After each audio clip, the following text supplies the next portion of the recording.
श्री गुरु निताई गौर सीतानाथ प्रेमानंदे भजन करे बोलो हरि हरि बोल। निताई गौर सीतानाथ प्रेमानंदे भजन करे बोलो हरि हरि बोल। निताई गौर सीतानाथ प्रेमानंदे एक बार भजन करे बोलो हरि हरि बोल। जय निताई जय गौर जय श्री राधे। कलिजुग पावन अवतार सर्वभूतेर आमार गौर सुंदर निताई सुंदरेर श्री चरणे शत अनंत कोटि प्रणाम निवेदन करे आजकेर এই आनंद तीर्थे আমরা সমবেত হয়েছি গৌর গোবিন্দ কথা রসনতা আস্বাদন করব বাসনা নিয়ে। করুণার বরুণালয় প্রভু শ্রী গৌর সুন্দর ও শ্রী নিতাই সুন্দরের একান্ত করুণা ভাজন আচার্য বরেণ্য গৌরী বৈষ্ণব কুলতিলক শ্রী কবিরাজ কৃষ্ণদাস গোস্বামী চরণ আজ থেকে কয়েক শতাব্দী পূর্বে মধুময় শ্রীধাম বৃন্দাবনে পরম প্রেমময় ভূমি বৃন্দাবন মুকুট ভূমি শ্রী শ্রী রাধা কুণ্ড তটে বসে বৃন্দাবনের নিষ্কিঞ্চন বৈষ্ণবগণের আদেশের অনুরোধে রচনা করেছিলেন চৈতন্য লীলাময় এক অনুপম গ্রন্থ শ্রী শ্রী চৈতন্য চরিতামৃতম।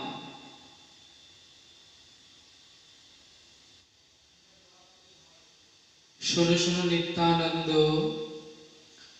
কলির জীব হইল অন্ধ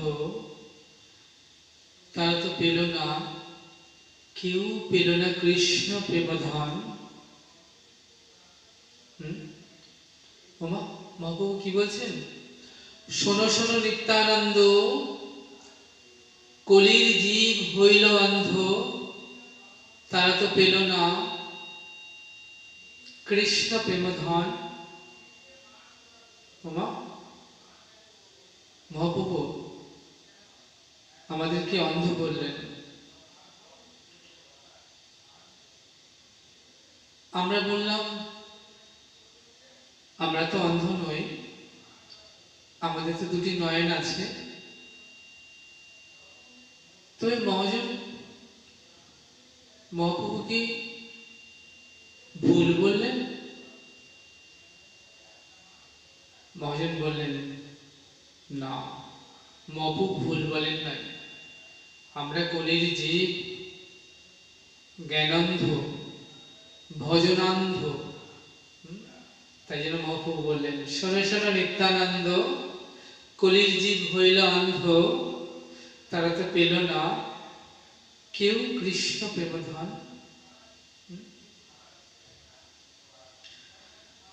শ্রীধাম নবদ্বীপ শিব সঙ্গমের মাঝে পূর্ণ পবিত্র দিনে প্রভাতে মহাপ্রভু রাধাভাবে ভাবাবিষ্ট হয়েছেন।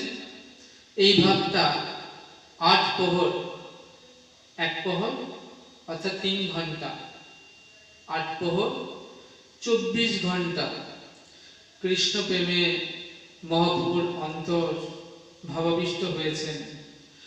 সেই ভাবটাই বর্ণনা করছেন কবিরাজ কৃষ্ণদাস গোস্বামী।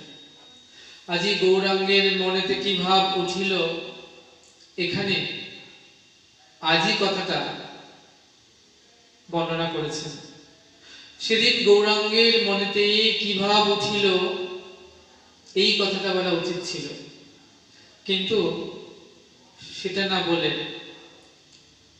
বললেন আজি গৌরাঙ্গের মনেতে কি ভাব উঠিল। তবে আজি কেন বললেন?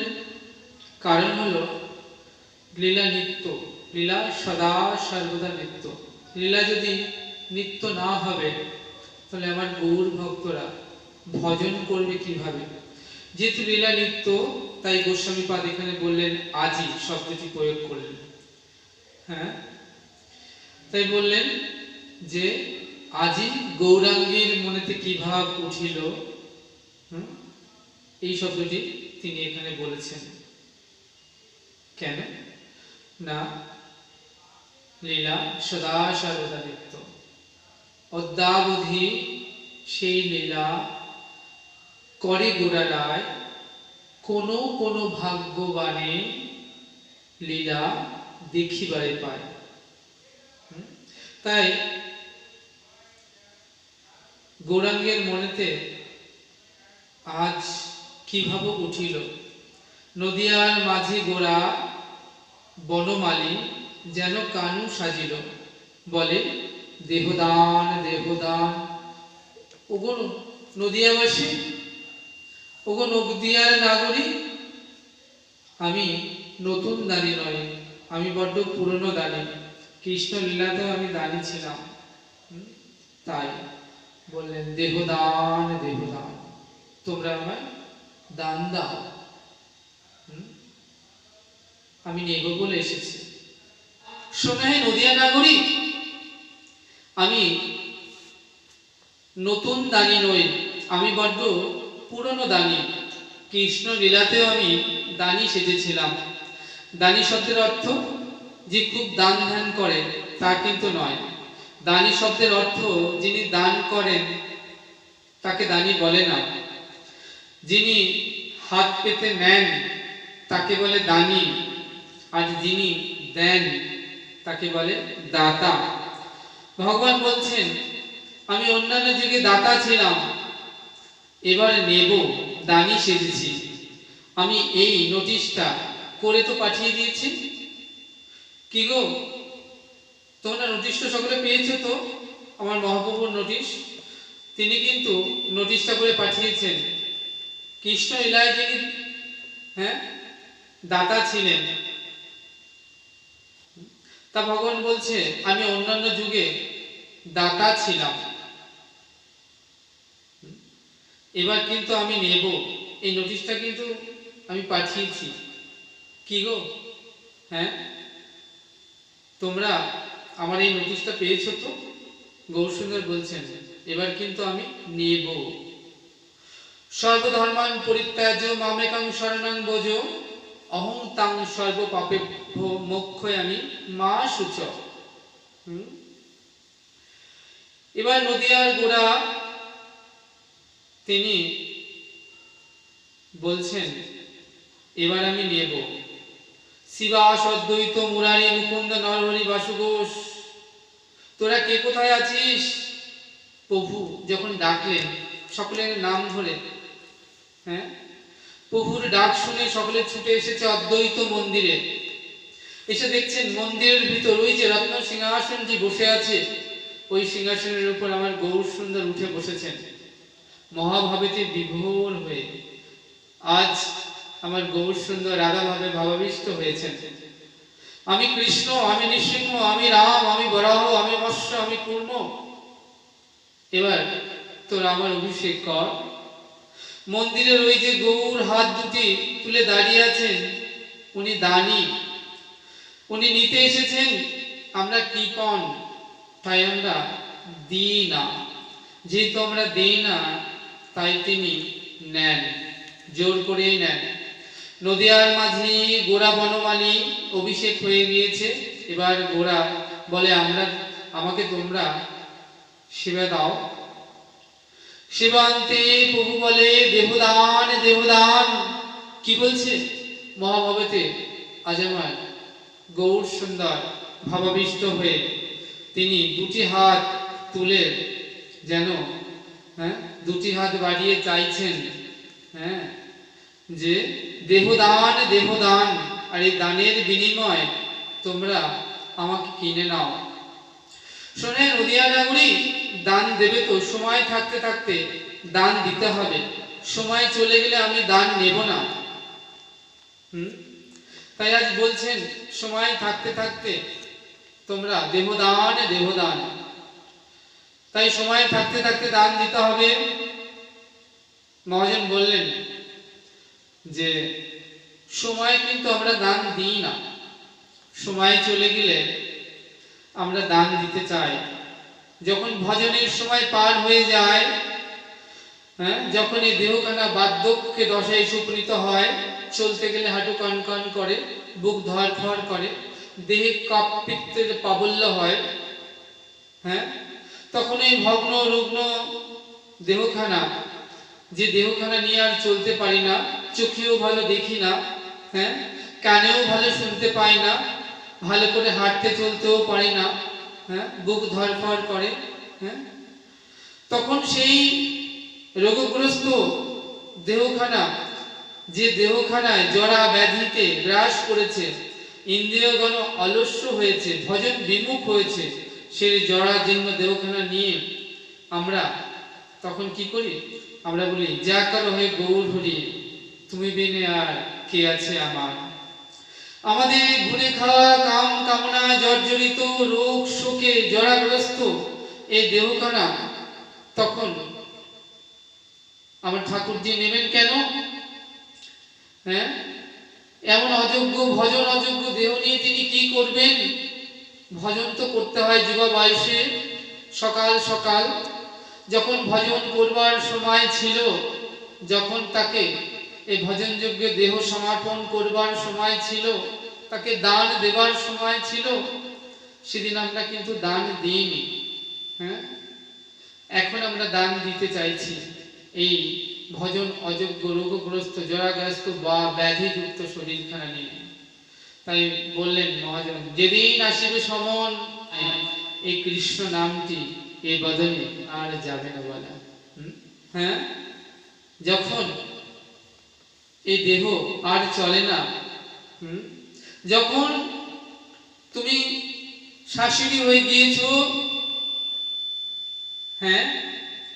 যখন ছেলের বৌমার দু চোখের বিষ হয়ে গিয়েছো, নাতি পুতিরা ফিরেও তাকায় না, তুমি কেমন আছো খোঁজ খবরটিও নেয় না। সংসার যখন তোমার দু চোখের বিষ, যখন সাদের সংসার, প্রিয়জনেরা তোমার থেকে দূরে চলে গিয়েছে, যখন এই সংসার আর ভালো লাগছে না, তখন তুমি কি করো না? সংসার জ্বালায় জর্জরিত হয়ে তখন তুমি তোমার এই শরীরখানা নিয়ে খোঁড়াতে খোঁড়াতে তুমি এসে পড়ো গৌর চরণে। যা করো হে গৌর হরি, তুমি বিনে আর কে আছে আমার। কিন্তু তিনি নেবেন কেন? তার কি দায় পড়েছে? তোমার এই রোগগ্রস্ত জরাজীর্ণ শরীরখানা তিনি কেন গ্রহণ করবেন? মহাজন বললেন, আরেকজন আছে, তিনি যদি নাও নিতে চান, আরেকজন আছে পরম দয়াল, তিনি তোমায় ফেরাবেন না। তিনি হলেন কে জানো?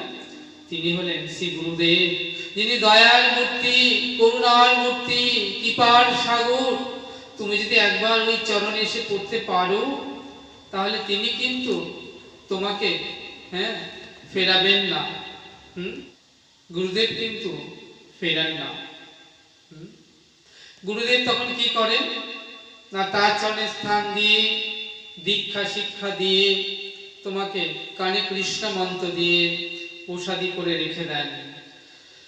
যদিও বা তিনি জানেন তোমার আসতে বড্ড দেরি হয়ে গিয়েছে, তবু তিনি তো দয়ার সাগর, তিনি তোমার নামে তুলসী দিয়ে ওই গোবিন্দ চরণে তোমাকে করিয়ে দেন, ওই চরণে রেখে দেন, আর বলেন, হে গোবিন্দ, ওই রাঙা চরণে রইল। তাই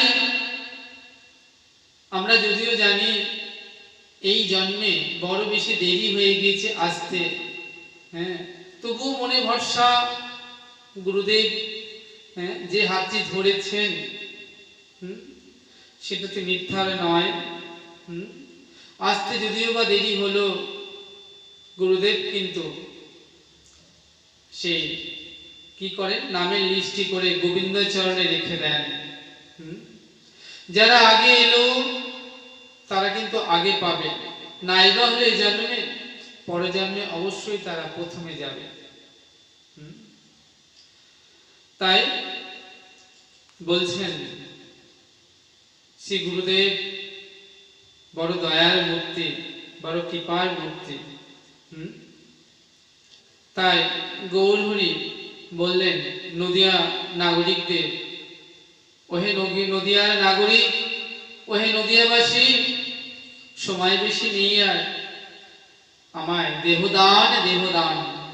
তোমরা যদি আমার অসময়ে দান দাও না, আমি কিন্তু দান নেব না। আজ গৌরহরি কথা শ্রবণ করে নদিয়ার নাগরিকগণ বড় বিপাকে পড়েছেন। আজান লম্বিত দুটি বাহু প্রসারিত করে আমার গৌর সুন্দর বলছেন দেহদান দেহদান। ধামেশ্বর গৌরহরির দুটি বাহু প্রসারিত করে জগৎবাসীর উদ্দেশ্যে তিনি বারবার প্রেমে ভাবাবিষ্ট হয়ে বলছেন দেহদান দেহদান। ওহে তোমরা আমায় দান দাও। নদিয়ার নাগরিকগণ তো কিছুই বুঝতে পারছেন না, প্রভু কেন বলছেন দেহদান দেহদান। মহাজন উঠে বললেন তোমরা বুঝতে পারছো না? থাকতে ঘরে যোগ্যমতি তোমাদের ঘরে, থাকতে ঘরে যোগ্যমতি তোমাদের কি লজ্জা হয় না? তোমাদের ঘরে যোগ্যমতি থাকতে কি তোমাদের লজ্জা হয় না? তোমরা কি লাজ লজ্জার মাথা খেয়ে বসে আছো? অতি সত্বর গৌর বিশ্বম্ভরের চরণে তোমাদের সে মতিকে দান করে দাও। কোন ঘরে এক দম্পতির একটি মেয়ে সন্তানের জন্ম হয়েছে। দেখতে দেখতে ওই মেয়েটি 18 বছর বয়সে পা দিয়েছে। 4 বছর থেকে 10 বছর পর্যন্ত পিতামাতার কিন্তু কোনো চিন্তা করতে হয় না, কিন্তু মেয়ে যখন 18 বছরে পা দিয়েছে, নবযৌবনা সম্পন্ন হয়েছে, ওই দম্পতির তখন মেয়ের চিন্তা, আর চিন্তা করতে করতে রাতের ঘুম উড়ে যায়। যারা ভালো বাবা মা তারা কিন্তু তাদের, যারা ভালো বাবা মা তখন তাদের কিন্তু চিন্তা হয় অবশ্যই, তাদের মেয়েকে একটি সৎ পাত্রে পাত্রস্থ করতেই হবে। করতে না পারা পর্যন্ত তাদের চিন্তা দূরীভূত হয় না।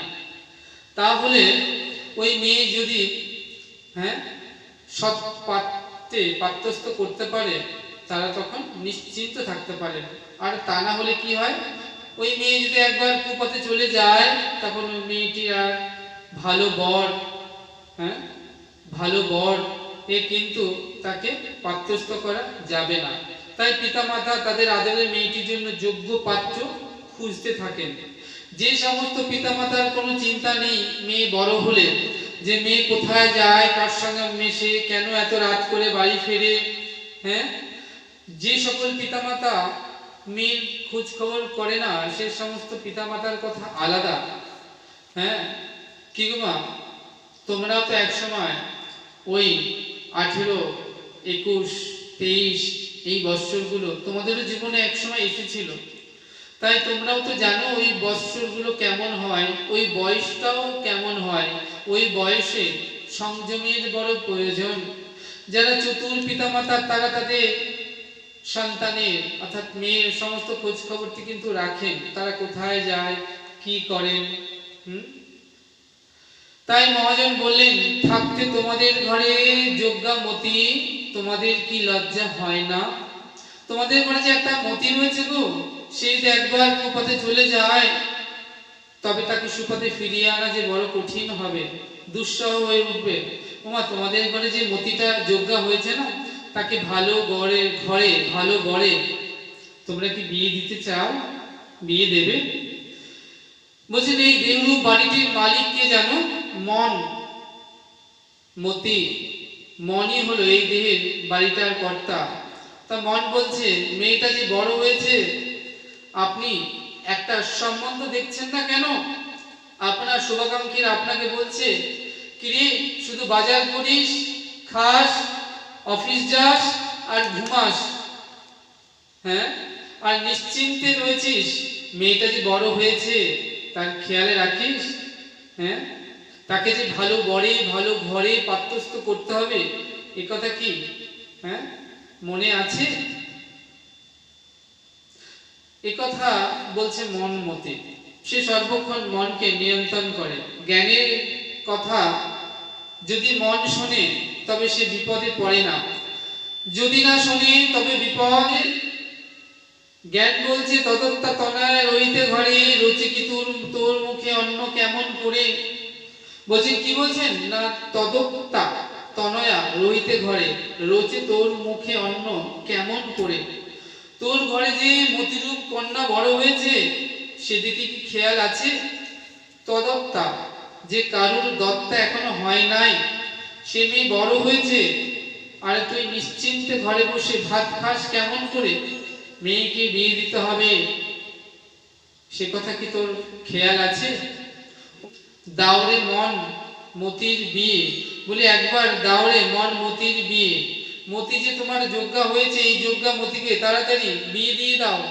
যদি মতিকা তুমি সময় মতো সৎপাত্রে অর্পণ করে দিতে পারো বিয়ে দিয়ে, তবে আর তোমার কোনো চিন্তা করতে হবে না। হ্যাঁ, কারণ তখন সে আর কুপথে যাবে না। এবার একবার সেই মতি যদি কুপথে চলে যায়, তাহলে 84 লক্ষ জনি আর দূরেতে রবে না। মতি যদি তোমার কুপথে চলে যায়, তবে লাভ কি হবে, তোমার আসা যাওয়াই সার হবে। তাই নরোত্তম দাস ঠাকুর বললেন, এখনো সময় আছে, সময় থাকতে থাকতে তোমরা তোমাদের মন মতিকে ওই গৌর বিশ্বম্বরের চরণে দেহদান দেহদান তোমরা দান করে দাও। তাহলে তোমাদের আর কোনো চিন্তা থাকবে না। তাহলে মেয়েকে যদি সৎপাত্রে দান করতে হয়, তাহলে কি করতে হবে না, একজন সৎ পাত্রের প্রয়োজন। আর এই সৎ পাত্র কে এনে দিতে পারে না, ঘটক। ঘটকের কাজ হলো কন্যার সঙ্গে পাত্রের সম্বন্ধ করিয়ে, অর্থাৎ দুই পরিবারের মধ্যে মেলবন্ধন ঘটিয়ে বিবাহ বন্ধনে আবদ্ধ করানো।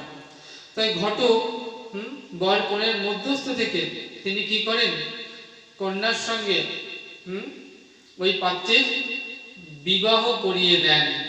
এই জগতে ছেলে মেয়ের বিয়ে দিতে গেলে মা ঘটক লাগে, তেমনি তোমার মন মতিকে যদি সৎ পাত্রে পাত্রস্থ করে দিতে চাও, তাহলে একজন সৎ ঘটক ধরো।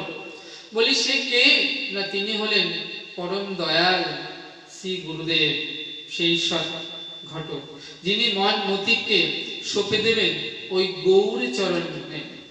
তাহলে তোমার মন মতিকে যদি একবার ওই গৌর চরণে সঁপে দেওয়া যায়, তাহলে মন মতি কিন্তু আর কখনোই কুপথে যাবে না। তাই তাড়াতাড়ি ঘটকের সন্ধান করো। তাই তিনি হবেন সৎ ঘটক, অর্থাৎ সৎ গুরুর চরণ আশ্রয় লাভ করতে হবে তোমাকে। তাহলে তোমার মন মতিকে ওই গৌর বিশ্বম্বরের পদে সঁপে দিতে পারবে। তাই মহাজন বললেন, গুরু ঘটকের সঙ্গ করো। এই জগতে ঘটককে পারিশ্রমিক কিছু না দিলে তিনি কিন্তু কাজ করেন না। তেমনি তোমার সৎগুরু কেউ যদি পারিশ্রমিক না দাও, তিনি তোমাকে সৎপাত্রের সন্ধান কেমন করে দেবেন। তাই বলছেন, বিশ্ব ব্রহ্মাণ্ডের মধ্যে সব থেকে ভালো বরের সন্ধান, ভালো পাত্রের সন্ধান দিতে পারেন যিনি, তিনি হলেন সৎ গুরুদেব। এবার গুরু ধরা হলো, গুরুদেব আমার পাত্রের সন্ধান দাও, আমি আমার মন মতিকে ওই চরণে সমর্পণ করব। বললেন, যাহার প্রসাদে ভাই এভাব তরিয়া যায়, কৃষ্ণ প্রাপ্তি হয় যাহা হইতে, গুরু চরণের অতি সেই সে উত্তম গতি, যে প্রসাদে পুরে সর্ব আশা, চক্ষুদান দিল যেই, জন্মে জন্মে প্রভু সেই, দিব্য জ্ঞান হৃদে প্রকাশিত, প্রেম ভক্তি যাহা হইতে অবিদ্যা বিনাশ যাতে, বেদে গায়ে যাহার চরিত। তাই তোমার সকল মনোবাসা পূর্ণ হবে যদি সৎগুরুর কৃপা লাভ হয়, যদি গুরু করুণা হয়, তাহলে গুরুদেব তোমার সকল আশা পূর্ণ করবে। তাই গুরুদেবকে তো কিছু দিতে হবে। তাই গুরুদেবকে কিছু না দিলে গুরুদেব তিনি সৎ ঘটক, তিনি কেমন করে তোমাকে সৎ পাত্রে সন্ধান এনে দেবে। তাই কি হচ্ছে না, গুরুদেবকে শ্রদ্ধার সঙ্গে সেবা করতে হবে। তাহলে আজকে গুরুদেব ধরা হলো, সদ্গুরুর চরণ আশ্রয় নেওয়া হলো। গুরুদেব বলছেন চলো এবার, তুমি তো তোমার মনমতিকে সৎপাত্রে পাত্রস্থ করতে চাও, তাই আমার জানা একটি সৎপাত্র আছে, চলো সেখানে যাওয়া যাক। গুরুদেব কোথায় নিয়ে যাচ্ছেন না বলছেন সেই স্থানটি হলো শ্রীধাম নবদ্বীপ, সেখানেই আছে সব থেকে ভালো পাত্রে। তা আমরা চলো নবদ্বীপে যাই। হ্যাঁ, নদিয়া ডিস্ট্রিক্টে শ্রীধাম নবদ্বীপ বলে একটা জায়গা আছে, চলো আমরা সেই শ্রীধাম নবদ্বীপে যাই। ঠাকুর মশাই আমাদেরকে বলে দিলেন বৃন্দাবনে যাওয়ার আগে কোথায় যেতে হবে না, প্রথমে গুরুমণ্ডল, তারপরে নবদ্বীপ মণ্ডল। নবদ্বীপ ভূমি যে বাজারে চিন্তামণি, তার হয় ব্রজধামে বাস। তাহলে শ্রীধাম নবদ্বীপে প্রথমে আমাদেরকে যেতে হবে গুরুচরণ আশ্রয় করে। সেই গুরুদেব এবার কোথায় নিয়ে যাচ্ছেন না শ্রীধাম নবদ্বীপে, কারণ সেখানে একজন ভালো পাত্র আছে। হ্যাঁ, নবদ্বীপ 9টা দ্বীপের সমাহার, তার নাম নবদ্বীপ। তাহলে একটা হচ্ছে নিত্য নবদ্বীপ, একটা গুরুদেবের কৃপায় সেই নিত্য বৃন্দাবনের সন্ধান পাওয়া যায়, কিন্তু সবার প্রথমে তোমাকে যেতে হবে নবদ্বীপ ধামে। তাই গুরুদেব তিনি সৎপাত্রের সন্ধানের জন্য কোথায় নিয়ে চলেছেন, নবদ্বীপে। বলছেন সেখানে আমার একটা ভালো পাত্রের সন্ধান আছে। পাত্রটির নাম কি বলছেন, তিনি বিশ্বম্ভর। হ্যাঁ, কি গো, সেই সৎ পাত্রের সঙ্গে তোমার মনমতি বিয়ে দেবে নাকি? মতি বলছে বাবা, ছেলেটা দেখতে কেমন? দেখতে একেবারে সোনার টুকরো, আজানে লুম্বিত ভুজ, কানক বদৌত, সংকীর্ত নৈক পিতর, কমলায়তাক্ষ, বিশ্বম্ভর দ্বিজবর, যুগ ধর্ম পাল, বন্দে জগতে প্রিয় করো, করুণায় অবতার। হ্যাঁ, তার দুটো হাত জানু পর্যন্ত বিস্তৃত, দেখতে একেবারে সোনার টুকরো, শুধু সোনা নয়, একেবারে পাকা সোনা। পাকা সোনা হতে গেলে আগুনে পোড়াতে হবে। আমার গৌরকে পোড়াবে এমন শক্তি কার? এখানে আর ডোবাও সারা। বলছে কিসে পুড়েছে না রায় কিশোরীর প্রেমে পুড়েছে। হ্যাঁ, আর কিসে ডুবেছে না রায় অঙ্গে ডুবেছে। রায় অঙ্গে শ্যামাঙ্গ মিশিয়ে 2 অঙ্গ এক করে গৌর আমার গৌরাঙ্গ হয়েছে। তাই রায় কিশোরীর প্রেমে ডুবেছে। হ্যাঁ, শ্রীরাধায়া প্রণয় মহিমা কিদিশীয় বানয় বা সাধ্য, যেন অদ্ভুত মধুরিমা কিদিশীয় বা মধুয়, চক্ষাং চাষা মদনুভবত, কিদিশাঙ্গে বেতি লোভাত, তদ্বাড্ড সমজনী শচীগর্ভ সিন্ধু হরিন্দু। শ্রীকৃষ্ণের গায়ের রংটা কেমন? কালো, তাই না? আর রায় কি হয়েছে? সোনার বর্ণ। তাই কি হয়েছে জানো, ওই কালো রংটা রাই প্রেমের তাপ লেগে উজ্জ্বল গৌর বর্ণ হয়েছে। হ্যাঁ, বলছি ছেলে দেখতে শুনতে কেমন?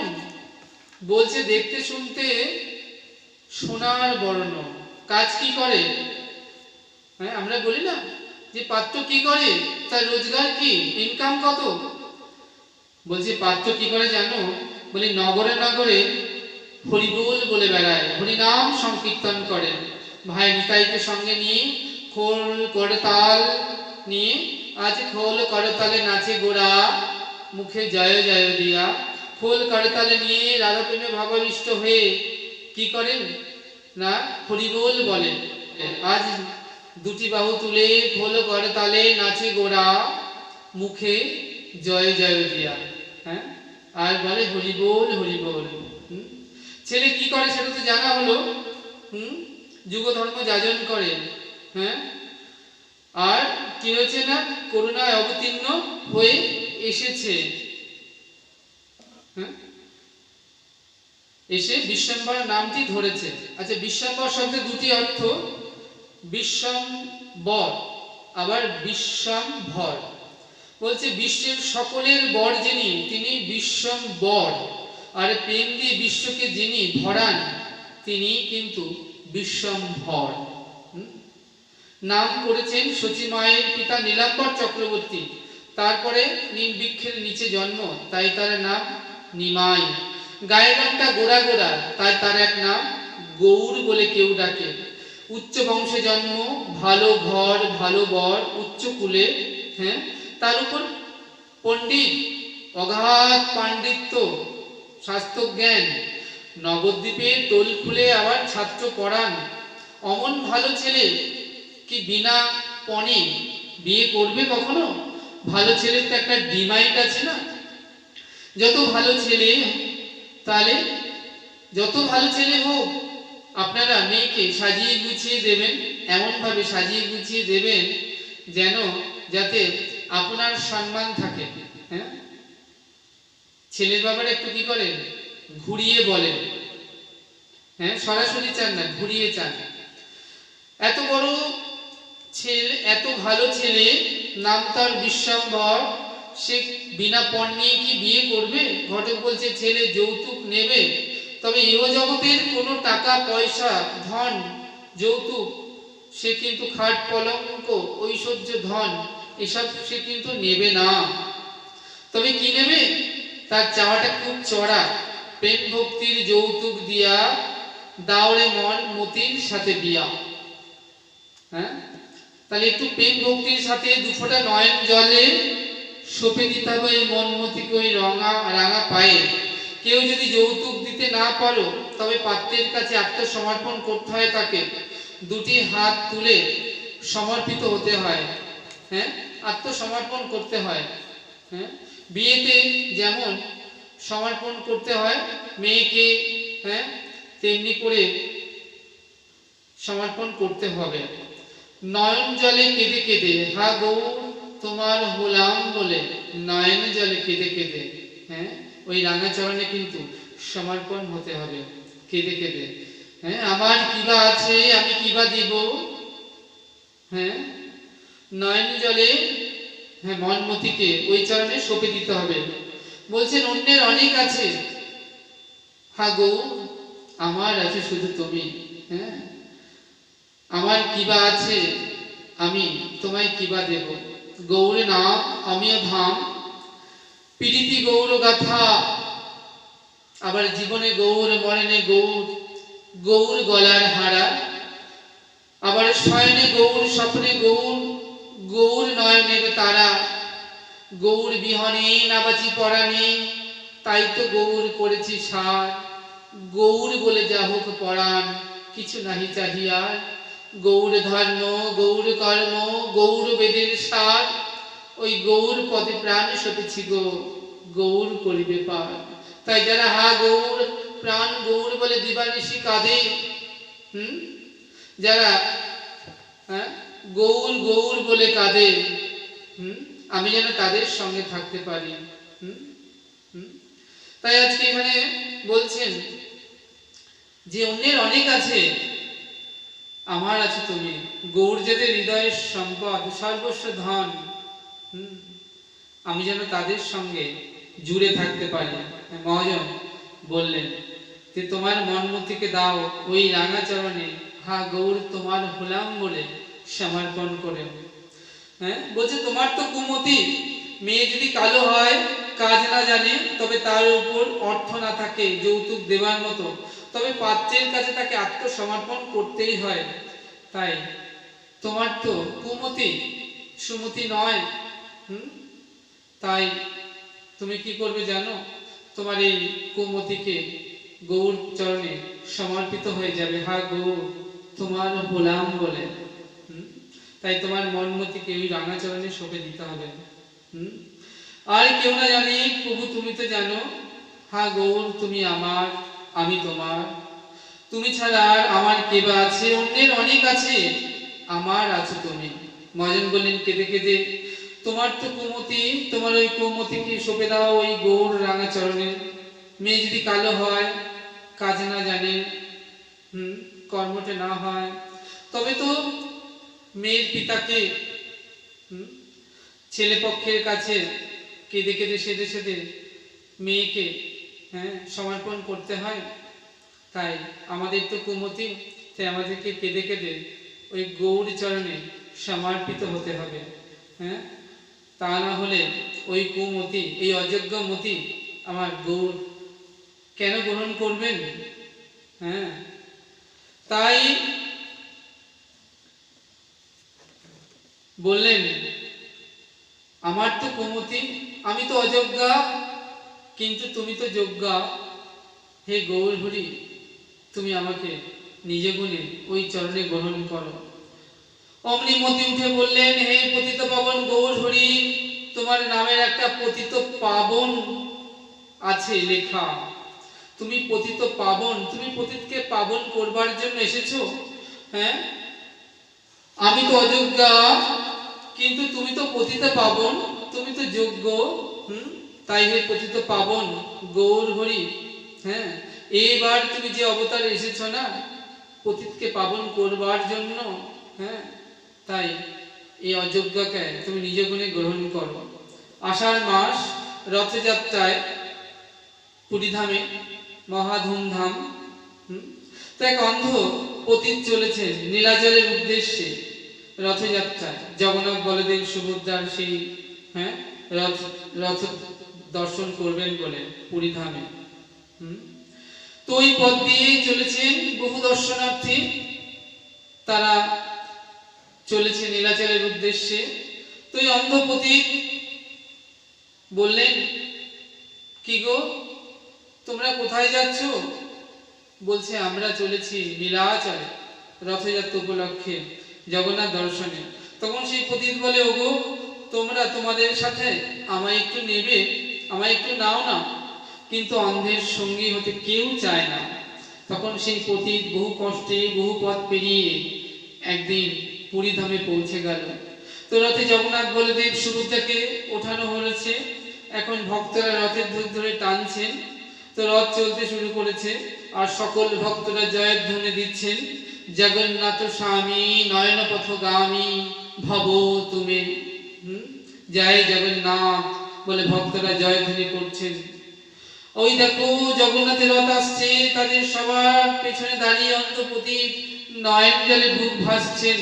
বলছে সবাই জগন্নাথকে দেখছে, আহা আমি জগন্নাথকে দেখতে পেলাম না। হ্যাঁ, সবাই তো জগন্নাথকে দেখলো, কই আমি তো দেখতে পাচ্ছি না। তখন ওই অন্ধ সবার পেছনে দাঁড়িয়ে অন্যের কাঁধে ভর দিয়ে লাফিয়ে লাফিয়ে জগন্নাথ দেখবার চেষ্টা করছে। পেছন থেকে ভক্তদের মধ্যে একজন বলে উঠলেন, কি গো তুমি অমন করে লাফাচ্ছ কেন? হ্যাঁ, একে তো তুমি অন্ধ, চোখেই দেখো না, তাতে করে অমন করে লাফ করছো কেন? তখন সে অন্ধ বলছে, আমি কেন লাফাচ্ছি জানো? আমি তো অন্ধ, আমি তো চোখে দেখি না। কিন্তু আমার জগন্নাথ তো অন্ধ নয়, আমার ঠাকুরজি তো অন্ধ নন, তিনি তো দেখতে পান, তার তো বড় বড় দুটো বিস্ফারিত চোখ। হ্যাঁ, আমি লাফাচ্ছি কেন তুমি জানো?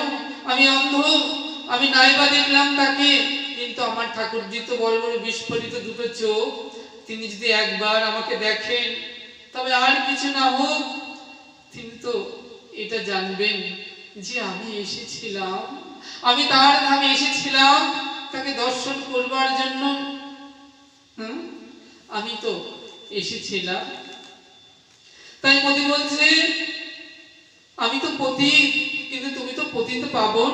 আমি তো অযোগ্যা, কিন্তু তুমি তো যোগ্যা। হ্যাঁ, আমি তো অধম আর তুমি তো অধম জানার বন্ধু। তাই আমি শুনেছি পাঠে মহাজনের কাছে চাপাল গোপাল বড় পতিত ছিল, জগাই মাধাই মহাপাতকী ছিল। সেই চাপাল গোপালকে যদি তোমার চরণে ঠাঁই দিতে পারো, সেই জগাই মাধাই যদি তোমার চরণে স্থান পেতে পারে, তবে আমি কেন পাবো না?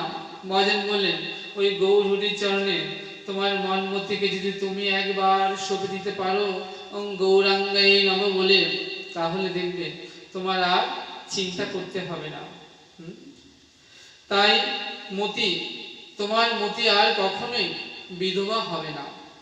এই জগতে নারীরা ভয় পায়, আমার স্বামী যদি মারা যায়, আমাকে ছেড়ে চলে যায়, দেহত্যাগ করে, তাহলে আমি কি হব? বিধবা হয়ে যাব।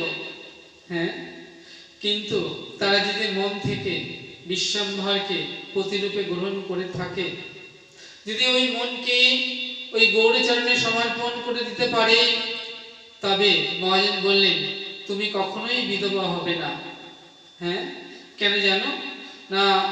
তখন তোমার পতি হবে গৌরাঙ্গ। হ্যাঁ, তিনি তো জগৎপতি, তাই জগতে জগতে যত নারী তাদের জগৎপতি হলেন গৌরাঙ্গ। নারীবা থাকলে দেহপতি। হ্যাঁ, মনমতি কখনোই বিধবা হবে না জগৎপতিকে লাভ করলেন। তাই যদি গৌর একবার তোমার মনমতিকে গ্রহণ করে, হ্যাঁ, তাহলে তোমার কিন্তু আর কখনো কোনো চিন্তা করতে হবে না। আর যদি তুমি একবার ওই মনমতি গৌর চরণে সঁপে দিতে পারো, তাহলে কি হবে জানো? তোমার মতির পতি হবে গৌরাঙ্গ। মেয়েদের যেমন গর্ব হয়, হ্যাঁ, যে দেখো আমার স্বামী কত ভালো, কত ভালো চাকরি করে, কত ভালো বংশ, কত ভালো, হ্যাঁ, তার সৌন্দর্য। তো ভালো বর পেলে মেয়েদের গর্ব হয়। গৌরাঙ্গের পদে যদি তোমার মতিকে একবার সমর্পণ করে দিতে পারো, তবে তোমার মনমতির পতি হবে গৌরাঙ্গ। তোমার জাতি কুল রতি মতি গতি সর্বস্ব, হ্যাঁ, হবে তোমার গৌরাঙ্গ। তাই সিদ্ধ চৈতন্য বাবাজি বলতেন গরব করে, তিনি কি বলতেন না, আমার ভজন হলো সারা, আমার সাধন হলো সারা, নদের চাঁদের কান্তা আমি, কান্ত আমার গোরা। আমি সাধন ভজনে সিদ্ধান্ত নিয়ে দেখলাম যে এই মনমতি এই দেহ দিয়ে ভজন হবে না, তাই আমি এই গৌর চরণে সব সমর্পণ করে বসে রইলাম। তাই গৌর আমার প্রাণ। ঠাকুর মহাশয় বললেন ধনমোর নিত্যানন্দ, পতিমোর গৌরচন্দ্র, প্রাণমোর যুগল কিশোর। এই জগতে যদি প্রাণীর কাউকে সেবা করতে চাও, তাহলে তো তার সেবা করতে গেলে অর্থ লাগবে, 2-10 টাকা লাগবে, ধন লাগবে। হ্যাঁ, তা ধন ছাড়া তো সেবা করা যাবে না। তা ঠাকুর মশাই বললেন ধনমোর নিত্যানন্দ।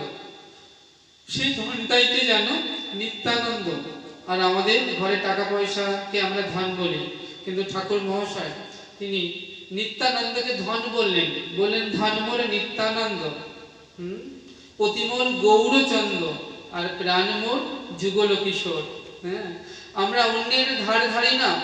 কেন না? আমরা নিত্যানন্দের ভজন করি, নিত্য নিত্য আনন্দ, তাই তো নিত্যানন্দ।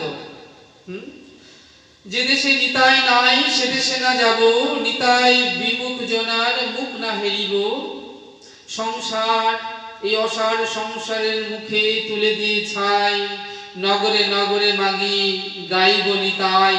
ওই গৌর সোনাকে হৃদয়ে ধরে, নিতাই সোনাকে বক্ষে জড়িয়ে, নগরে নগরে গিয়ে বেড়াবো হানিতাই। নরোত্তম ঠাকুর মহাশয় বললেন গৌর যদি পতি হয়, তাহলে ধনমোর নিত্যানন্দ। তখন তোমার কত আত্মীয় হবে জানো? কত কুটুম্ব হবে? 64 মহন্ত, দ্বাদশ গোপাল, 6 চক্রবর্তী, 8 কবিরাজ, তারা সব উপ হ্যাঁ, তোমার কুটুম্ব হবে। এরা সব তোমার আত্মীয় হবে। গৌর পার্শ্বদবৃন্দ সকলে তোমার আত্মীয় হবে। নতুন বিয়ে হলে তাদের দেখতে এলে কিছু তো, হ্যাঁ, ভেটে নিয়ে আসতে হয়। খালি হাতে যেমন আসা যায় না, তেমনি অদ্বৈত গদাধর শ্রীবাস নরহরি মুরারি মুকুন্দ যারা সব কুটুম্ব হবে তোমার, তারা আসবে তোমার। হ্যাঁ, অদ্বৈত গদাধর আদি এরা এসে তোমাকে বরণ করে নেবে। হ্যাঁ, হাসি হাসি ভাবে বলবে, হ্যাঁ, যে দেখো আমাদের একজন হয়েছে। যেমন আত্মীয়রা মেয়েকে আশীর্বাদ করতে আসে সোনার গহনা নিয়ে, তেমনি অদ্বৈত গদাধর এসে তোমাকে বরণ করে নেবে ভাব ভক্তির গহনা দিয়ে, বলবেন আজ থেকে তুমি আমাদের একজন হলে। হ্যাঁ, আমরা যেমন মায়ের হাতে কানে গলায় সোনার গহনা দিয়ে মেয়েকে সাজিয়ে দাও না, তোমরা যেমন সাজাও মেয়েকে, মহাজন বললেন ওরাও তোমায় সোনার গহনা দেবে না, তবে ওরা তোমায় ভাব ভক্তির গহনা দিয়ে সাজিয়ে নেবে। বলছেন কালো মেয়ে ভালো, আবার গঙ্গার জল ঘোলাও ভালো। কেননা গঙ্গার সঙ্গে সাগরের নিত্য যোগাযোগ হয়, তাই তো জোয়ার ভাটা খেলে। তেমনি বলছে জাতের মেয়ে কালো ভালো, আর গঙ্গার জল ঘোলা ভালো। আর যখন তুমি গৌরাঙ্গের ধর্মী হবে তখন তোমার কত গৌরব হবে। হ্যাঁ, কোনো নারীর স্বামী যদি পণ্ডিত হয়, ধনবান হয়, গুণী হয়, বলবান হয়, রূপবান হয়, সুন্দর সম্পন্ন হয়, মর্যাদা মান সম্পন্ন হয়, সরল হয়, উদার হয়, তখন সেই নারী কিন্তু বলে জানো জানো আমার স্বামীর কত গুণ। স্বামীর গর্বে তখন ওই নারী কি হয়? গর্বিণী হয়। হ্যাঁ, তাই মহাজন বললেন তুমিও যদি তোমার মনমতিকে ওই গৌরচরণে একবার সঁপে দিতে পারো, তখন কি হবে জানো? গৌরাঙ্গ আমার ধর্ম, গৌরাঙ্গ আমার কর্ম, গৌরাঙ্গ আমার জাতি কুল মান। তখন গর্ব করে বলতে পারবে আমি গৌরে, গৌর আমার। গৌর নাম অমেয় ধাম, প্রীতি গৌর গাথা। তাহলে গৌর আমার সর্বস্ব ধন। হ্যাঁ, তখন বলবে গৌর পেবা রসা নাবে, সেই তরঙ্গে যেবা ডোবে, সে আমার রাধা মাধবের অন্তরঙ্গ। গৃহে কিংবা বনেতে থাকে, সদাহা গৌরাঙ্গ বলে ডাকে, নরোত্তম মাগে তার সঙ্গ। তাই মেয়ের বিয়ে হয়ে গেলে পিতা কি করেন না, যখন পিতার গোত্র ত্যাগ করে স্বামীর গোত্র ধরে চলে যান, হ্যাঁ, তেমনি বলছেন তুমি যদি মনমতিকে গৌর চরণে সঁপে দিতে পারো, তাহলে তোমার কি গোত্র হবে জানো? হ্যাঁ, গৌর চরণে মনমতিকে দিলে গোত্র কি হবে? অচ্যুত গোত্র, নিজের জাতি কুল। হ্যাঁ, বলতে পারবে গৌরাঙ্গ আমার কুল, গৌরাঙ্গ আমার জাতি, গৌরাঙ্গ আমার প্রতি, গৌরাঙ্গ আমার সর্বস্ব ধন। আমার সর্বস্ব ধন হলেন গৌরাঙ্গ। বিয়ের পর আমরা বলি আজ থেকে তোমার সারা জীবনের হ্যাঁ ভাত কাপড়ের দায়িত্ব আমি নিলাম। হ্যাঁ, বিয়ের পর যেমন বলে, তাই বলছে তোমার ভার আমি নিলাম সারা জীবনের। বলছেন কে কার ভাত কাপড়ের দায়িত্ব নেয়? গৌরী সন্ন্যাস নিয়ে বিষ্ণুপ্রিয়াকে ছেড়ে চলে গেলেন। বলতে হবে আজ থেকে তোমার ভার আমার ভার সবাই গৌর গোবিন্দ চরণে দিয়ে দিলাম। গৌর গোবিন্দের সাথে তোমার মন মতিকে বিয়ে দিলে আত্মীয় কারা হবে জানো?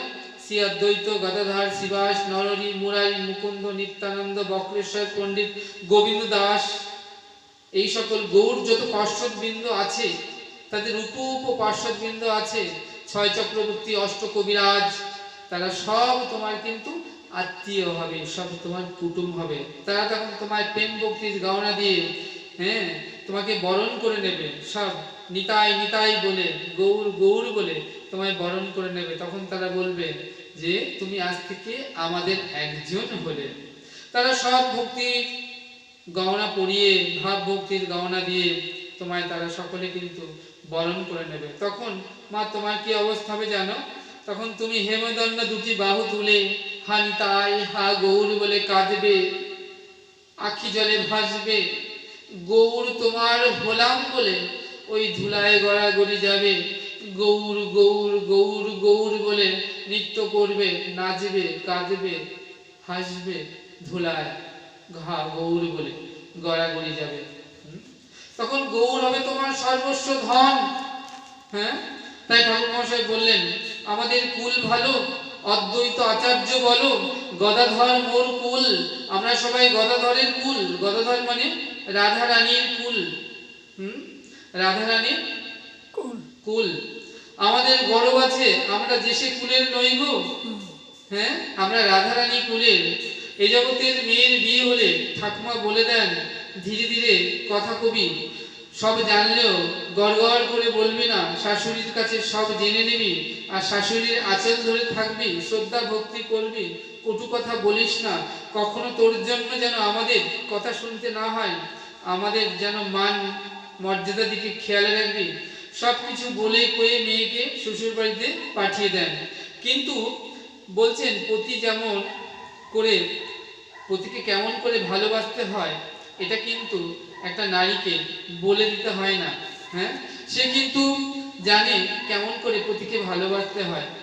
কিন্তু গৌর ভজন করতে হলে, হ্যাঁ, কিন্তু কি হবে জানো, যারা গৌরকে ভালোবাসে, দিবানিশি হা ঘাউ গৌর হা গৌর বলে কাঁদে, গৌর তোমার হলাম বলে কাঁদে, হ্যাঁ, যারা গৌর প্রেমে নিজেকে রাঙিয়ে নিয়েছেন, হ্যাঁ, গৌর প্রেমে রসানবে সেই তরঙ্গে যে ডুবে সে আমার রাধা মাধবের অন্তরঙ্গ, যারা ওই গৌর প্রেমের মধ্যে ডুবে আছে, তাদের কাছ থেকে তোমাকে গৌরকে কেমন করে ভালোবাসতে হবে ঠাকুর মহাশয় বললেন, সেটা অবশ্যই শিখে নিতে হবে।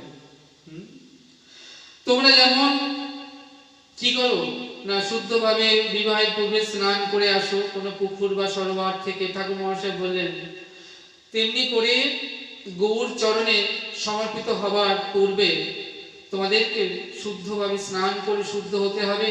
বৈষ্ণবের পদধূলি তাহে মোর স্নান কলি, বৈষ্ণব ধুলিতে সব স্নান করতে হবে।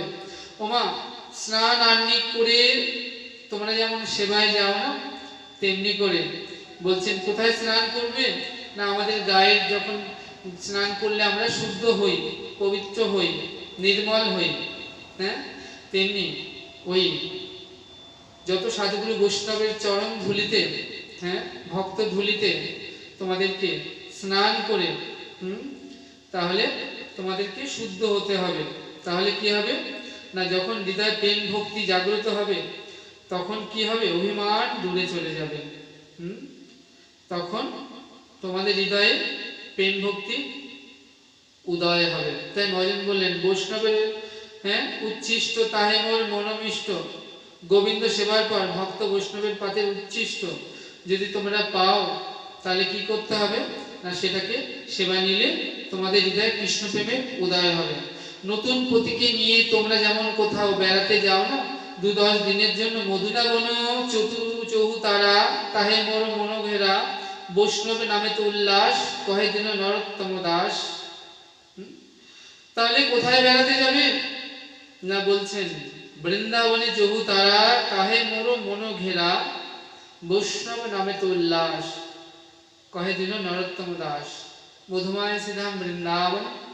বৃন্দাবনটা কেমন না, বৃন্দাবনের রম্যস্থান, দিব্য চিন্তামণি ধাম, রতন মন্দির মনোহর, আবৃত কালিন্দিরি নীরে, রাজহংস কেলি করে তাহে শোভে কনক কমল, তার মধ্যে হেমপীঠ অষ্টদলেতে আবৃত, তার মধ্যে রত্নাসনে বসে আছে দুহুজনে, শ্যাম সঙ্গে সুন্দরী রাধিকে, রূপ লাবণ্য রাশি অমিয়া পরিচে খুশি, সদা হাস্য পরিহাস সম্ভাষণে, নরোত্তম দাসে কয় নিত্য লীলা সুখময়, সদাই স্ফুরুক মোর মনে। সেই নীতি নীতি বৃন্দাবনের রম্যস্থানের ধুলি গায়ে মাখতে হবে, হারাদে হারাদে বলে ওই ধুলায় গড়াগড়ি যেতে হবে। সেই বৃন্দাবনে যোগপীঠ বংশীবট তট, হ্যাঁ, যেখানে আমার রাধা গোবিন্দের নিত্য বিলাস, সেই বিলাস ভূমি হবে তোমার, হ্যাঁ, নিত্যবাস, সেই বৃন্দাবন রম্যস্থান। এখন তোমার কি অবস্থা হবে জানো, তখন তুমি দুটি হেমদণ্ড বাহু তুলে হা গৌর বলে কাঁদবে, হাসবে, ধুলায় গড়াগড়ি যাবে, হ্যাঁ, এইভাবে তখন তোমার গৌর গৌর বলে, হ্যাঁ, তুমি তখন হা গৌর তোমার হলাম বলে ধুলায় গড়াগড়ি যাবে। এই যে গৌরের ভাব, হ্যাঁ, তোমার মধ্যে তখন বিকশিত হবে। এইভাবে গৌরহরি শ্রী বাস মন্দিরে অষ্টপ্রহর ব্যাপী, অর্থাৎ এক প্রহর 3 ঘন্টা, অষ্টপ্রহর মানে 24 ঘন্টা রাধাভাবে ভাবাবিষ্ট হলেন। তারপর আপনি ভাবাবেশে সমস্ত ভক্তগণকে ডেকে ডেকে আপন স্বরূপ দর্শন করালেন। গৌরহরি বলছেন অদ্বৈত, দেখো তো আমায় চিনতে পারোস কিনা। অদ্বৈত দেখছে বৃন্দাবনের সেই বংশীধারী কৃষ্ণকে গৌরের ভিতর। অদ্বৈত তো মহাবিষ্ণু অবতার, হ্যাঁ, তাই সেই বোঝের বাঁকা শ্যামকে তিনি দেখছেন বৃন্দাবনে। শিবাস ঠাকুর দেখছেন শঙ্খচক্র গদা পদ্মধারী বিষ্ণুমূর্তি, শিবাস হল নারদের অবতার। মুরারি দেখছে ধনুকধারী সাক্ষাৎ শ্রী রামচন্দ্র সামনে দাঁড়িয়ে আছেন। পূর্ব জন্মে যিনি মুরারি হনুমান ছিলেন, তিনি রাম ছাড়া কিছু দেখেন না, রাম ছাড়া কিছু বলেন না, রাম রাম রাম রাম তার একমাত্র ভজন। তিনি দেখছেন গৌর হরির অন্তরে। তিনি দেখছেন শ্রী রামকে দর্শন করছেন। শুক্লাম্বার দেখে বাঁকা কানাইয়া, সারা গায়ে ব্রজের ধুলো মাখা। পূর্ব জন্মে শুক্লাম্বার ছিলেন সুদামা সখা, গৌরলীলাতে সেই সুদামা সখা তিনি আজ শুক্লাম্বার হয়ে এসেছেন। বুঝলে না? সেই শুক্লাম্বার সুদামা সখা হয়ে এসেছেন। হ্যাঁ, যার ইষ্ট, হ্যাঁ, যার যা ইষ্ট সে তাই দেখে। শুক্লাম্বার বোঝের বাঁকা কানাইয়াকে দেখে তিনখানে বাঁকা। জানো, আমার গোবিন্দ কিন্তু বাঁকা ছিল না। তাহলে বাঁকা কেমন করে হলো? ত্রিভঙ্গ মুরারি। কি করে হলো? তিনখানা বাঁকা কি করে হলো জানো? গোপী প্রেমের তাপ লেগে বাঁকা হয়েছে। ওমা, একটা মোমের পুতুল, হ্যাঁ, গোবিন্দ তো কমল, হ্যাঁ, মাখন নবনী থেকেও কমল। তো বলছে একটা মোমের পুতুলকে, পুতুলের পাশে তোমরা যদি একটি মোমবাতি জ্বালিয়ে রাখো তার গায়ের কাছে, দেখবে মোমবাতির তাপ লেগে ওই মোমের পুতুলটি গলে গলে যাচ্ছে, বিগলিত হচ্ছে, আর দেখতে দেখতে সে বেঁকে বেঁকে যাচ্ছে। তাই আমার গোবিন্দ ঠাকুর মশাই বললেন যে কি জানো না, আমার গোবিন্দ পূর্বে বাঁকা ছিল না, তিনি গোপী প্রেমে বাঁকা হয়েছেন। হ্যাঁ, তাই গৌর ভাবাবেশ কেটে গেলে গৌর আমার ডাকে অভিরাম অভিরাম বলে গৌর ডাকে ঘন ঘন, অর্থাৎ অভিরাম অভিরাম অভিরাম ভাই রে, বেলা বুঝি আর নাই রে, চল আপন ঘরে ফিরে যাই রে। অভিরাম, হ্যাঁ, অভিরাম অভিরাম বলে গোরা পুছে ঘন ঘন, অভিরাম ভাই রে, বেলা বুঝি আর নাই রে, চল আমরা আপন ঘরে ফিরে যাই রে। আজ গোরা বনমালী অন্তরঙ্গ ভক্তবৃন্দ সঙ্গে লয়ে শিবাস আঙিনার মাঝে রাধাভাবে ভাবাবিষ্ট হয়েছেন। আজ নাচিছে গৌরাঙ্গ আমার সংকীর্তন মাঝে, আর দুটি বাহু তুলে জয় রাধে বলে আজ নাচিছে গৌরাঙ্গ আমার সংকীর্তন মাঝে। নরহরি, মুরারি, মুকুন্দ, বাসুঘোষ আদি ভক্ত লয়ে গৌর আমার নৃত্য করছে রাধাভাবে ভাবাবিষ্ট হয়ে। হ্যাঁ, আজ অন্তরঙ্গ ভক্তদের সাথে নিয়ে নৃত্য করতে করতে, হ্যাঁ, গৌর সুন্দর চেয়ে দেখছেন পশ্চিম আকাশে সূর্যদেব পাঠে বসেছেন। তাই অভিরাম ভাইকে ডেকে বললেন, অভিরাম ভাই রে, বেলা বুঝি আর নাই রে, অভিরাম ভাই রে, বেলা বুঝি আর নাই রে, চল আমরা আপন ঘরে ফিরে যাই রে। হ্যাঁ, অভিরাম অভিরাম বলে গোরা পুছে ঘন ঘন। আজ গোষ্ঠ লীলার কথা মনে পড়েছে প্রভুর। আজ নদিয়ার লীলার সাথে ব্রজলীলার মহাসম্মেলন হয়েছে।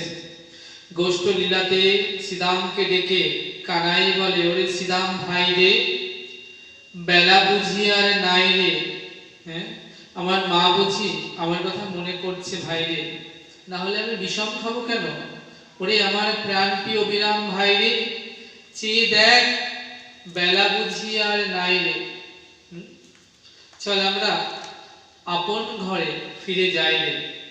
তাই এখানে গোস্বামীপাদ বলছেন আজ সেই, হ্যাঁ, গোষ্ঠ লীলার সঙ্গে নদিয়া লীলার মহাসম্মেলন হয়েছে। প্রভু রাধাভাবে ভাবাবিষ্ট হয়ে, হ্যাঁ, গোষ্ঠ লীলার কথা আজ মনে পড়ছে।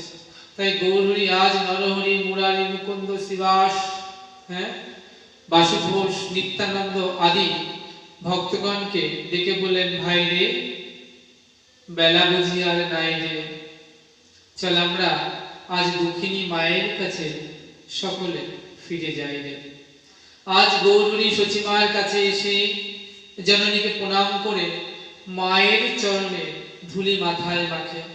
সারাদিন শিবাস আঙিনায় রাধাভাবে ভাবাবিষ্ট হয়ে হরিনামের খেলা খেলে সচি মায়ের কাছে এসে ভক্তমণ্ডলীর সঙ্গে আজ সচি মায়ের চরণ তলে বসে সচি মায়ের চরণ ধুলি মাথায় মাখেন।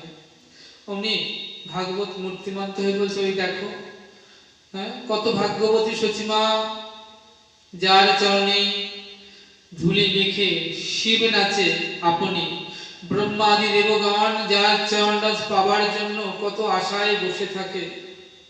হ্যাঁ, কত যোগী বসে আছে যোগে, কত ধ্যানী বসে আছে ধ্যানে, কত জ্ঞানী বসে আছে জ্ঞানে। হ্যাঁ, কেন না ওই চরণ ধুলি পাবেন আশায়। তা যে চরণ ধুলি পাবার আশায় কত সাধক বসে আছেন, আজ সেই সচিমা চরণ ধুলি মাখছেন আমার গোবিন্দ। আজ গোড়া বনমালী সচিমায়ের চরণ তলে বসে আজ মায়ের চরণ ধুলি মাথায় মাখছে। গৌরী যেই মাত্র মাকে প্রণাম করে মায়ের বদন পানে তাকালেন, অমনি মা ডাকলেন, নিতাই, নরহরি, মুকুন্দ, বাসুঘোষ, হ্যাঁ, তোরা সব কোথায়? মায়ের ডাক শুনে সবাই ছুটে এসেছে। তারা ভাবছে মা তো কখনো এত উঁচু গলায়, এত ভারী গলায় কথা বলে না। থর থর সবাই কাঁপছে। ও মা, মা গো! সবাই ছুটে এসে মাকে করজোড়ে বলছে, মা, তুমি কি আমাদের ডাকছো? নিত্যানন্দ মায়ের বদন পানে চাইলেন, দেখলেন মায়ের বদনখানা মলিন, আঁখে দুটি রক্তবর্ণ। নরহরি, বাসুঘোষ, মুরারি, হ্যাঁ, ভয় কম্পমান, থর থর। সচিমা ক্রোধান্বিত হয়ে বললেন, তোদের অঙ্গে কি নয়ন নাই রে? বলি, তোদের অঙ্গে কি দুটি নয়ন নাই? হ্যাঁ, তোদের নয়ন কোথায় গেল? তোরা কি সবাই অন্ধ হয়ে গেলি? মহাজন বললেন, ওমা, তুমি অমন করে বলছো কেন? ওদের অঙ্গে নয়ন নাই। হ্যাঁ, ওদের অঙ্গে নয়ন আছে তো। সচিমা বললেন, আমার কথা তোরা বুঝতে পারছিস? আমার তো মনে হয় তোদের অঙ্গে নয়ন নাই। যদি তোদের অঙ্গে নয়ন থাকতো তাহলে তোরা দেখতে পেতিস আমার সোনার গৌরের অঙ্গে, হ্যাঁ, কত ধুলায় তোরা ধূসরিত করে এনেছিস। দেখ, প্রত্যেকদিন আমি আমার গৌরকে কত সুন্দর করে সাজিয়ে গুছিয়ে তোদের সঙ্গে পাঠাই।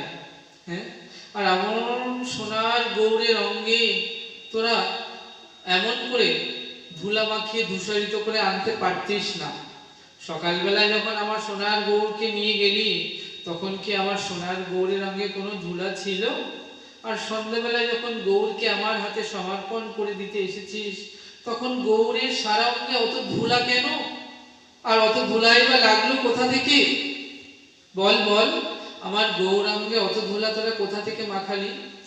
মহাজন বললেন, ওমা, ওদের নয়ন আছে বটে, কিন্তু নয়নে তারা নাই। নয়নের ভিতরে যে ছোট দুটো তারা থাকে যার দ্বারা নয়ন দেখে, ওমা, ওদের নয়নে বুঝি তারা নাই। তবে তারা কোথায় গেল? ওমা, তারা সব হারায় গিয়েছে। ওই গৌরূপ সাগরে তারা হারিয়ে গিয়েছে। হ্যাঁ, গৌরূপ সাগর অতল গভীর, সে গভীর অতল সাগরে ওই তারারা সব হারিয়ে গিয়েছে। বলো মা, সাগরের মধ্যে যদি কোনো ছোট বস্তু হারিয়ে যায় তা কি কখনো ফেরত পাওয়া যায়? আমার অতল গভীর রূপ সাগরে ওই ছোট্ট তারারা মা হারিয়ে গিয়েছে। বলি, তারারা কারা গো? বলছি, তারা কারা জানো? যারা বিকাই দিয়েছে। বলি, হা গৌর, প্রাণ গৌর বলে যারা নিজেকে ওই গৌর চরণে বিকিয়ে দিয়েছে তারা। হ্যাঁ, কিন্তু আমার কি হলো জানো? আমার তো বিকানই হলো না। হ্যাঁ, অতল গৌরব সাগরে আমার বিকানই হলো না। আমার শ্রী গুরুদেবের চরণে বিকানই হলো না। আমার গৌর গোবিন্দ চরণে বিকানই হলো না। ওই গৌর চরণে, গুরুদেবের চরণে, সাধুগুরু বৈষ্ণব চরণে আমার তো বিকানই হলো না। আমার এবারও বিকানো হলো না। এইভাবে আমার কত জন্মে কেটে গেল। ৮৪ লাখ জনি ধরে আমি ভ্রমণ করছি। তা এবার যে তনুটা পেয়েছি না, মনুষ্য তনু, বড় আশা নিয়ে এসেছি। কেন জানো? তাই এই যুগে আমার গৌর হরি এসেছেন পতিত পাবন রূপে। হ্যাঁ, এই রূপে তো তিনি কখনোই আসেননি। তাই আমি তো পতিত, তিনি পতিত পাবন, পতিতকে তরাবেন বলে এসেছেন। তাই তো মনে বড় স্বাধীনে এসেছি তো। এবার যদি গৌরী চরণে বিকায়ে যেতে পারি, কিন্তু কি হলো জানো, আমার তো বিকানোই হলো না। সচিমা বললেন, নরহরি, বাসুতোষ, মুকুন্দ, গদাধর, শোন, তোদের একটা কথা বলি। আমার সোনার গৌরের অঙ্গে তোরা অমন ভাবে ধুলায় দূষণিত করে এনেছিস যখন, তখন কাল থেকে আমার সোনার গৌরকে আর তোদের সাথে যেতে দেব না। নরেন বলে, নোমা বলো কি? তোমার সোনার গৌর সংকীর্তন মাঝে গিয়ে ভক্ত সঙ্গ গিয়ে কি করে জানো? কীর্তন করে আর নিজেই গড়াগড়ি যায়, আর মা যেন নিজে ওই ধুলি মাখে গায়। ওমা নিজেই সংকীর্তনের মাঝে গড়াগড়ি যায় রাধে রাধে বলে, আর ওই ধুলি মাখে গায়। শুধু কি মাখে, ওমা আমাদেরও যে মাখায় দেয়। আর বলে, ও ধুলি নয়, ধুলি নয়, গোপী পদ রেণু, যে রেণু মেখেছিল আমার নন্দের বেটা কানু। ধুলি নয়, ধুলি নয়, গোপী পদ রেণু। এই বলে না তোমার গৌর মুঠি মুঠি ধুলি নেয়, নিজের অঙ্গে মাখে, আর আমাদেরও মাখায় দেয়। ওমা সংকীর্তন মাঝে গিয়ে গৌর ভক্তবৃন্দের সঙ্গে নাচে আর কৃষ্ণ কৃষ্ণ বলে, রাধে রাধে বলে ধুলা মাখে আর ধুলা মাখায়া দেয়। সচিমা বলে, তোদের কথা আমি বিশ্বাস করি না। গৌর যদি সংকীর্তনের মাঝে ধুলা মাখবে, তবে তার সমগ্র অঙ্গে ধুলায় দূষায়িত থাকবে। বলে, হ্যাঁ। নরেন্দ্র বলছেন, তাহলে সর্ব অঙ্গে ধুলা থাকবে, তাহলে ওই নয়ন পানে ধুলা নাই কেন? নরহরি বলে, মা নয়নেও ধুলা লেগেছিল, কিন্তু ওই ধুলা কি হলো জানো মা? তোমার গৌর সংকীর্তনের মাঝে হা কৃষ্ণ বলে কেঁদে কেঁদে ওই নয়ন জলে, সেই নয়ন অশ্রু ধারাপাতে ধুলা ধুয়ে গেছে মা। ওমা তোমার গৌর যখন হা কৃষ্ণ বলে কাঁদে, তখন ওই নয়নের ধারা বাঁধ মানে না। তখন নয়নের ধারা পাতে তখন অবিরাম ধারা বয়, আর সে ধারায় ওই নয়ন পথে ধুলা ধুয়ে গেছে মা। ওমা তাই তো নয়ন পথে ধুলা নাই।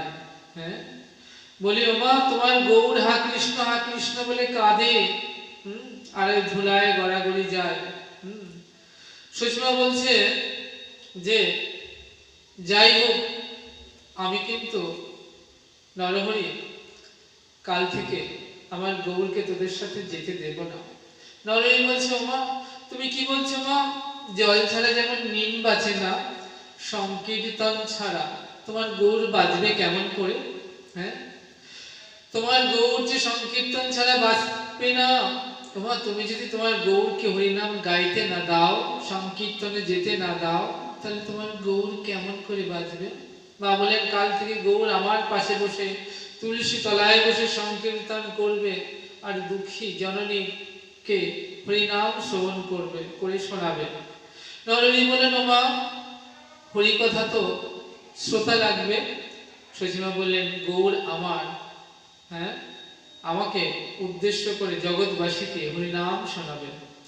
সচিমা বললেন, শুনেছি হরিনামের অনেক শক্তি। গৌরের মুখে হরিনাম শুনে আমি দেখব আমার হৃদয়ের পাষাণ গলে কিনা। আমার হৃদয় তো পাষাণ সম। তাই আমি আমার নিমায়ের মুখে হরিনাম শ্রবণ করে দেখব আমার হৃদয়ের পাষাণ গলে কিনা। যদি হৃদয়ের পাষাণ গলে, তাহলে কি করব জানিস নরহরি? আমি আমার নিমায়ের গলা দুটি জড়িয়ে ধরবো, মা আর ছেলে মিলে নৃত্য করব, আর তুলসী তলায় হরি বল বলে গড়াগড়ি দেব। আমরা দুইজনেই কাঁদবো, মা ছেলে গলা জড়িয়ে ধরে হা কৃষ্ণ বলে কাঁদবো। আমার তো পাষাণের হৃদয়। শুনেছি কৃষ্ণ নামের অনেক শক্তি, অনেক ক্ষমতা। কৃষ্ণ নামেতে পাষাণ গলে যায়, শিলা বিগলিত হয়। আমার তো অনেক অপরাধ, বহু জন্মের অপরাধ। তাই এবার নিমায়ের মুখে হরিনাম শুনে আমি দেখব আমার সেই পাষাণ গলে কিনা। বস্ত্র অঞ্চল দিয়ে সচিমা নিমাইয়ের কি করলেন, গৌর সুন্দরের সেই তনু মুছাই দিচ্ছেন। উনি নরহরি বলে, ও মা, মা তুমি একটা কথা বলি মা, তুমি গৌরের সর্বাঙ্গ ধুলা মুছে দাও, কিন্তু একটা অঙ্গ তুমি স্পর্শ করতে পারবে না। সচিমা বলে, নিমাই আমার ছেলে, হ্যাঁ, নিমাইয়ের এমন কোন অঙ্গ আছে যে অঙ্গ আমি স্পর্শ করতে পারবো না? নরহরি বলে, ও মা, মা গো তুমি আমার কথা রাগ করো না মা, হ্যাঁ, তুমি তোমার নিমাইয়ের সর্বাঙ্গ ধুলা মুছায় দাও, ধুয়ে মুছে পরিষ্কার করে দাও, কিন্তু একটি অঙ্গ তুমি স্পর্শ করতে পারবে না। সচিমা বলে, কোন অঙ্গ? বলছি তুমি ওই রাঙা চরণ দুটি, ধুলায় দূষিত চরণ দুটি আমার জন্য রেখো। হ্যাঁ, আমার তো, হ্যাঁ, বহু জন্মের অপরাধী, হ্যাঁ, আমি কি করব জানো না, ওই গৌরের রাঙা চরণ দুটি বক্ষে জড়িয়ে ধরে হা গৌরে প্রাণ গৌর বলে কেঁদে কেঁদে নয়নের জলে আমি গৌরের রাঙা চরণ ধোয়াই দেব, ধোয়াই মুছাই দেব মা, সর্ব চরণের ধুলি সব মুছাই দেব মা। তাই আমার জন্য তুমি ওই রাঙা চরণ দুটি রেখো, আমি গৌর গৌর বলে কেঁদে কেঁদে আমি ওই রাঙা চরণ মুছাই দেব মা। তাড়াতাড়ি করতে হবে মা, আমার ভয় হয় যদি অপরাধের তাপ লেগে ওই নরন বাড়ি শুকায় যায়। জানো মা, আমি শুনেছি যারা বহু জন্মের অপরাধী, হ্যাঁ, তাদের অধিক কৃষ্ণ নাম শ্রবণেও নয়নে অশ্রু জল ধারাপাত বহে না। আমি তো বহু জন্মের অপরাধী মা, তাই তো কৃষ্ণ কৃষ্ণ বলে আমার নয়নে ধারা বহে না। হ্যাঁ, তাই ভয় হয় মা, যদি অপরাধী, হ্যাঁ, আমি তো অপরাধী, তাহলে বহু জন্মের অপরাধী হলে নয়ন বাড়ি শুকায় গেলেও যেতে পারে। অমনি নরহরি কি করলেন না, নরহরি ওই গৌরের রাঙা চরণ দুটি বক্ষে জড়িয়ে ধরে হা গৌর তোমার গৌর, হা গৌর প্রাণ গৌর বলে কেঁদে কেঁদে নয়ন ধারাপাতে গৌরের রাঙা চরণ দুটি ধোয়ায় দিলেন। নরহরি কি করলেন না, গৌরের রাঙা চরণ দুটি বক্ষে জড়িয়ে ধরে হা গৌর প্রাণ গৌর বলে, হ্যাঁ, নয়নের ধারাপাতে গৌরের চরণ দুটি ধোয়ায় দিলেন, ধোয়ায় মুছাই পুষ্প চন্দন দিয়ে পূজা করলেন। তারপর মুখে ক্ষীরসারা নবনী তুলে দিলেন। তারপর কি করলেন না, আরতি করে নরহরি, ধূপ দীপ জলশঙ্খ শুদ্ধ বস্ত্র গন্ধ পুষ্প করে ধরি, আরতি করে নরহরি। আজ নরহরি গৌর সুন্দরকে প্রাণ ভরে আরতি করছেন।